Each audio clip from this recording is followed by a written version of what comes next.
Where Kindness Lives is designed to cultivate a kinder world by helping to inform and inspire.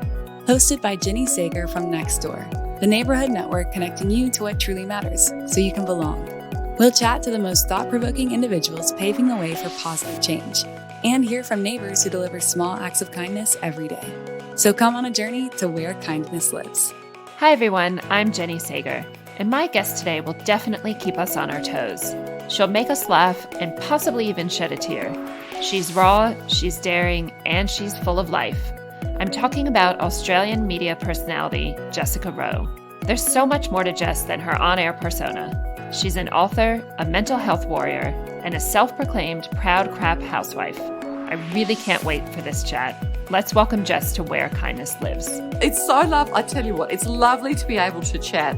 So Jess, we start each episode by asking, what does kindness mean to you? Kindness means to me having a big heart, being generous of spirit, and thinking about other people. It's so true. And when you think about other people, is there someone in your life that you think has been especially kind to you over the years? And what did that look like for you? I think about lots of different people being kind, and it's my parents. I think for many of us, we would sort of say our parents, my mum and my dad, even though they split up when I was young, they are such good people, good, decent people. So they were my first introduction of kindness. But if I think about my life now and how it looks, I'd have to say my darling husband, Petey, to me is the kindest person I know. He always thinks about everyone else. Sometimes I think to his detriment. Often that's the risk of kind people often will forget about themselves. We're often not so good at being kind to ourselves, first and foremost. But definitely Petey is number one on the top of my kind list. And it's so funny because knowing both of you, and in full disclosure, our husbands actually work together. And one of the questions that we get the most when people find that out is, oh my gosh, are Jess and Pete actually that nice in real life? Like, people love to ask that question. And the answer is yes. Like, I think you guys, you're both absolute superstars in the media in Australia. And my gosh, 40 years on television for Pete. And that kindness, you are still two of the most genuinely kind people I've ever met in my life. And how do you continue to do that? Like, how do you not get tainted after all this time in the spotlight and all this time in the media? Oh, well, first of all, thank you so much for saying that. That's such a lovely thing to say. To me, it's about, I'll talk from my perspective, obviously, but it's about just being true to who you are. So I've always been someone who, what you see is what you get. The older I get, the more comfortable I am with being myself, not caring as much what other people think. But I have always been someone who I like to make people feel good around me because it makes me feel good. And I love to be in not only work environments, but just day-to-day environments where people's spirits are high. And I know if I can make someone feel a bit better about themselves or their day, then I feel better. So in a way, I don't know if it's weird to say, but in a way, am I being selfish by saying this is why I'm kind? Because it makes me feel better as I move through the world. And I'm also aware of wanting to make other people around me feel seen and heard and appreciated. More and more in life, people are rushing around and busy and so wanting to sort of get ahead or just think about themselves. And to me, there is no joy in that. Where's the joy? It sucks the lifeblood out of you if you're so only focused on yourself. And I just, for me, it's strange trying to quantify it, but I can't think of another way of existing. It's not, I think, almost as conscious of thinking, oh, I must be kind. It's just who I am, and it's how I live in the world. It's how my parents brought me up, and it's how I respond to people. And if anything, there's probably not enough kindness to go around. And one thing that probably annoys me or irritates me is often people will mistake kindness for being either weak or a pushover, or even that word nice that you used a bit earlier. People can sort of downplay, oh, you're so nice, as if there's something to be ashamed of or that that's not quite so good. But no, I think kindness and niceness is a superpower. It's not to be underestimated. And you get far more, I think, from yourself and from the people around you if you're kind. To me, it's common sense, isn't it? It's so true. And it really is what we see every day on Nextdoor in neighborhoods around Australia, where the domino effect starts. One person is kind, and then it's that FOMO where it inspires somebody else to be kind, and then it kind of just keeps on going. How do you teach that to your own girls and incorporate that into your own house? I think what's important, and, my daughters, they're teenagers, they're 13 and 15, and I'm not there yet at all in terms of parenting. I'm still learning. Some days I get it wrong, other days I get it a bit better. I get it a bit, I don't know if right is the correct word, but, some days, I do it better than others. But what I've come to discover is when my kids were tiny, I used to think, oh, if I do this and talk about this, then they will behave in a particular way. Not realising that kids are such sponges, and how they learn is by observing us, how we exist in the world, how we interact with people, how we talk to people. Are we polite? Are we kind? Are we gentle? Do we ask how people are and take the time to listen? Kids suck all of that up. And so I think with my daughters, and I know with how they've watched both Petey and I interact in the world with people, that by osmosis, they do that too. I mean, every now and then they'll roll their eyes and think, do we really have to stop and talk with these people or have another chat with these people? But they also are curious about the world around them. And I think that's also, in a way, a part of being kind, because you're curious about people. You're curious about how they are, how their day is going, or why they might be looking a bit down, or why it is they've made a particular choice. And so I think with our kids, that's what I'm aware of, that they hear how I talk to people.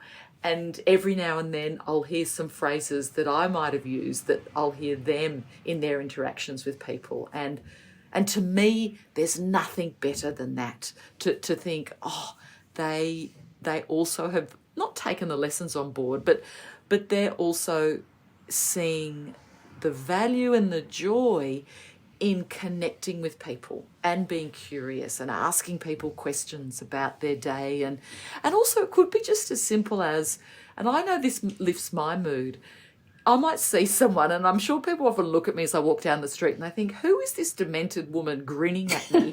but I'll smile at people. I don't know them, but I'll sort of smile and say hi. And some people kind of look at you and go, oh, I don't know about you. But other people will smile back and say, oh, hello. Or someone might walk past and I'll say, oh, I love your shoes. Or, gee, you look full of energy today. Just something as simple as a compliment, I think, can lift someone's mood, because I know when people do it to me and I don't know them, that makes such a difference to me as well. So they're just little simple things. You really see someone's face light up straight away, don't you? Even when you just say something simple like, oh, I really like your shoes, then it's like completely changes their day. Of course it does. And also as well, let's remember that we don't know what someone else is going through. You never know how that person's morning has evolved. You don't know what news they've received or what they might be carrying on their shoulders. And something as simple as that beautiful human interaction can make all the difference. You might be the first person that they've spoken to or heard from all day. And I'm also very conscious too of older people and sort of smiling and having a chat or commenting as well. Because often as you get older, you'll hear people say, oh, I feel more invisible or not not recognised anymore. And so I think that's another thing to be mindful of as we make our way through the world. I think also, as moms and working moms, sometimes you have those days where you're like, oh God, it's hard today, isn't it? So how do you manage that where you're trying to be kind and positive every day and taking care of the kids and working on your own projects and doing anything else? And how do you make sure you're still kind of staying true to that value? And do you have any tips out there for other working moms? You know what? I think we've got to take the pressure off, because I don't want people to listen to me talking and think, oh, she seems to be so calm and have it all together. I don't. There are days when I lose the plot, or moments or minutes or hours where I just think, oh, this is too hard, and I'll go and eat some chocolate and, close the door and not want anyone to talk to me. I think we have to be gentler on ourselves. And at the beginning I spoke about being kind to other people. I know often we're not kind enough to ourselves, and that to me is very much how we speak to ourselves. Often, I don't do this so much now, but when I was younger, I'd really beat myself up. I'd speak to myself in a voice that I wouldn't dream of speaking to my mum, my parents, as I said, my partner, my friends. I wouldn't talk to them like that. So why was I talking to myself, this internal voice, in such a negative way? So for me, I think that's been a game changer, to be gentler on myself and to not always say to myself, oh, you're hopeless at that, or you're not good at this. Stop some of that negative self-talk. But also realise that, some days things will be harder than others, and there's nothing wrong with takeaway, having dinner in front of the telly, staying in your jammies, whatever. You do what works for you and your family, and not compare yourself to everyone else. There's often, I think, a sense of, oh, you think everyone else has it all together all the time and they have these amazing lives. No one does. And if they do, they're actually lying. So I think advice, mainly, take the pressure off yourself. Know that you are enough. And if you're worrying that you're not doing enough, you actually are. My gosh, I have so many questions and so many different directions to go from there. There was so many gems of goodness in that. I think it's also the perfect segue to your latest book, Diary of a Crab Housewife, which, for anyone who does not follow you on Instagram yet, first of all, have you been living under a rock? But secondly, it is by far like the best Instagram account. All of my girlfriends constantly texting me, oh my God, did you see this one? Did you see this one? It's just so real and so authentic and so hilarious at the same time. Also, semi-self-deprecating, as always. Why did you decide to start the Crab Housewife? And is it about what you just said? Is it about kind of breaking down that wall and letting people know, hey, like, just get rid of the pressure, like relieve the pressure on yourself, and just, let's all just relax a little bit? Thank you, first of all, for saying all that lovely stuff about being a crap housewife. I know you're a crap housewife, and I think, crap housewives of the world unite. And I think, for me, social media, there's that negative side where people are comparing and not feeling good enough. But very much what I do with my social media is share it all, because I never want anyone to feel, oh no, I'm not good enough, or how have they got it all together and I don't. How it though came into being, it was really organic, and like so much in life with me, and I think with many people, it began through a conversation. And I was talking with a girlfriend who's a journalist, and we had our kids were sort of toddler age, which I think is just the most diabolical time. Although my daughters are now teenagers, I much prefer teenagers than toddlers, because toddlers are just mini terrorists. They're just shockers. But we were comparing notes and just like going, oh God, I'm so tired and it's exhausting, and how do you deal with the tantrums, all of that. And then we came around to talking about what our kids would and wouldn't eat, and food and meals. And she said to me, do you know there are some people who post to Facebook, this was when Facebook was all the rage, what they actually make for their kids lunch each day. And I thought she was joking. I'm like, no, don't be ridiculous, as if you'd do that. And she said, no, have a look. So I had a look. And when I first saw these images of these beautiful lunches, these sort of... The bento boxes, the crazy over-the-top bento boxes. Exactly. And all neat and tidy and, beautiful watermelon but cut into balls and all these fun-free, nut-free, sugar-free, yucky, nothing, no sugar bars of nothingness. Sandwiches in the shape of a sunflower. Exactly. All this stuff. And I remember, though, when I first saw it, a part of me was like, oh, no, I don't do that. I must be a really bad mum. I give my kids, they get a lunch order, a Vegemite sandwich and tiny teddies and an apple and, I'm terrible. But then another part of me got angry. I thought, no, why am I allowing my sense of self to be defined by someone who I don't even know and who knows how genuine it is? Why am I letting that impact how I feel about myself or how I feel about my parenting? So I said to my friend, I am going to post every night what I actually cook for my family with the hashtag Crab Housewife. And so it began from there. It began as something that I did for myself to make myself feel better about, I suppose, my inadequacies.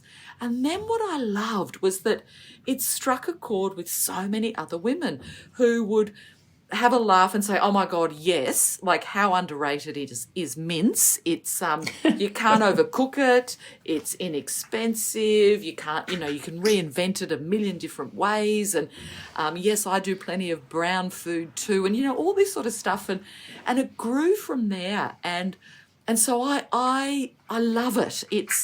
It makes me feel, I suppose, heard and understood. And at the same time, I believe it's doing the same for a whole lot of other women.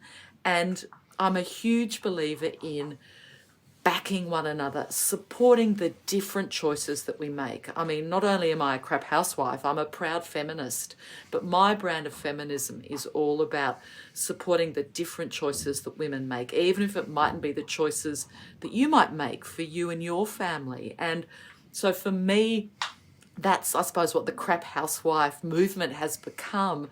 And then in a more, I suppose, serious way, a more serious side is I had terrible postnatal depression after the birth of both of my daughters. And there was a time when I didn't think I'd ever be able to leave the house, and I felt so inadequate and such a failure. And I like to think of my crap housewife, being a crap housewife, is sort of almost like the phoenix rising from the ashes of my postnatal depression, that I've turned that sadness on its head, but also learnt to embrace my imperfection and my vulnerability and see it in a very different, empowering way. So for me, it's been such an important part of my life and who I am. And again, I just love that it resonates with so many women. Well, it certainly does, myself included. It truly is the best. And you definitely do, as you said, overshare sometimes. And as you mentioned, both on the serious side as well. Does the family ever come back to you and say, oh, God, Mom or Spirit, Jess, come on, really? Like, do you have to share that one? Do you get any slack from them? Oh, all the time. I mean, Petey, when I used to do Studio 10 on Channel 10, which was like a morning panel show, and he would text me, the times when he'd be watching it, he'd be going, he calls me Pussycat, that's my nickname. He'll go, no, Pussycat, no, do not say that. And then it would be too late, I would have said it. So, and then there are other times when I'll post things. I'm recently new to TikTok, so I've got a TikTok account, much to my teenage daughter's horror, and I've managed to entice Petey to do it a few times, and he'll just be like, what are you doing? Like this, it's not funny. It's ridiculous. It's not funny. And I'm like, come on, please. It is funny. I think it's funny.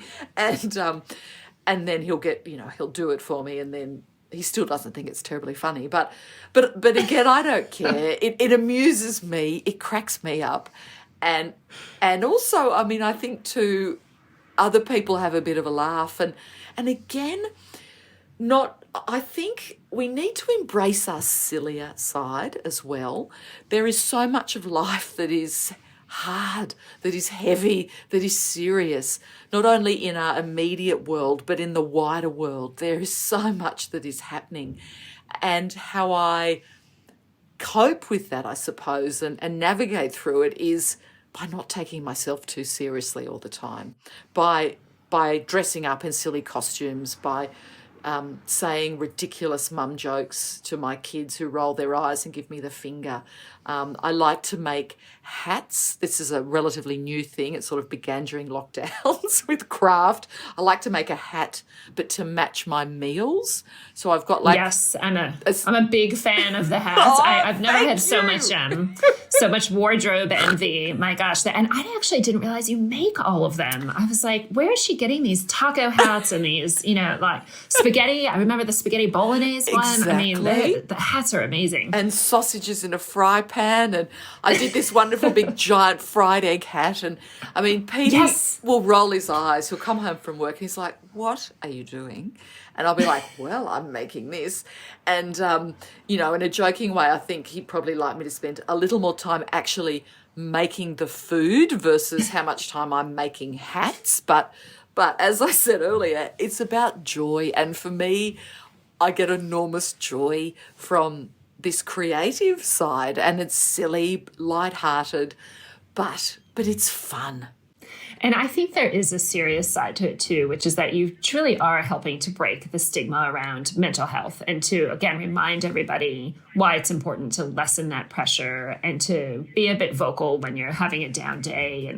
And did you intend to do that from the beginning, or was that kind of a place where you ended up? And how does it feel for you to realize now that you are really helping to break down the stigma? There's many layers to that. For me, I've always been very passionate about using my voice to make a difference. And that was something that both of my parents taught me from an early age, that we all have a responsibility to do something. And, that doesn't mean you've got to be the head of an organisation or a politician or whatever it is. All of us can make a difference in some small way. And both mum and dad taught me that. And I think that was initially what drew me into journalism, that I believed that information and sharing people's stories was a very powerful way of giving voice to people who mightn't necessarily have had a voice before. And then over time, that I suppose morphed into talking more about mental health, and where that initially came from was my mum has got bipolar disorder. So for a lot of my early life, I cared for my mum and my two younger sisters. And then as we got older, Mum actually wrote a beautiful book about her bipolar disorder, and we came to speak publicly about our family's experience. And over time, both Mum and I saw the power in sharing our family's story. And this was at a time, let's see, I'm now 52, so it was over 30 years ago, where not as many people were talking about mental illness. So for us, it was so impactful to see what having our story, sharing our story would mean for other people, because it would then give them permission to also say, oh, this has happened to my family, or how do I make my way through this? But then again, over time, that changed again when I myself realised that I had a mental illness. And what I found very confronting about that was the shame, the level of shame and stigma that I felt when I realised I had a mental illness. And let's not forget that I, over the years, had shared my family's story, my mum's story about mental illness. My message very much publicly then had been, there should be no shame. We need to talk about mental illness. But here I was experiencing mental illness and appreciating the level of shame and stigma that I felt. And I remember then really thinking deeply about how, if I felt so ashamed, someone who has an understanding family, who knows where to go to get help, I have the economic means to get help, I have all these things going for me, if I still feel ashamed, how much harder must it be for someone else who doesn't even have perhaps one of those things in their corner? So that was then what inspired me to talk about my own postnatal depression.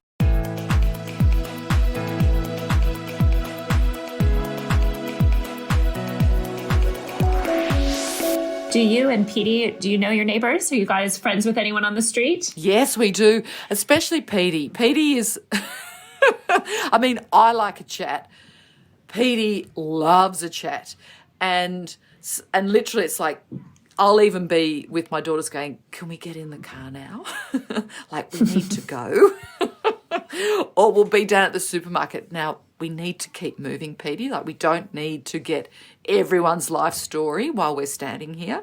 But yes. He's working on a story for the 6 p.m. minutes. Well, exactly. But you know what? I mean, I make light of that. But it is, I do love conversation and connection. And as you mentioned, I think it's wonderful what Nextdoor has done and is doing to sow those seeds of connection and as simple as our neighbours, because I think almost before COVID there was less connection with our neighbours, less idea of who lived around us, whereas I think we are more aware of that now, but we still probably don't reach out enough, or even just simply say hi and have that chat with people. And I know, that point you made too about mental health during COVID, and also I think we're going to be seeing the repercussions of that for so many years to come.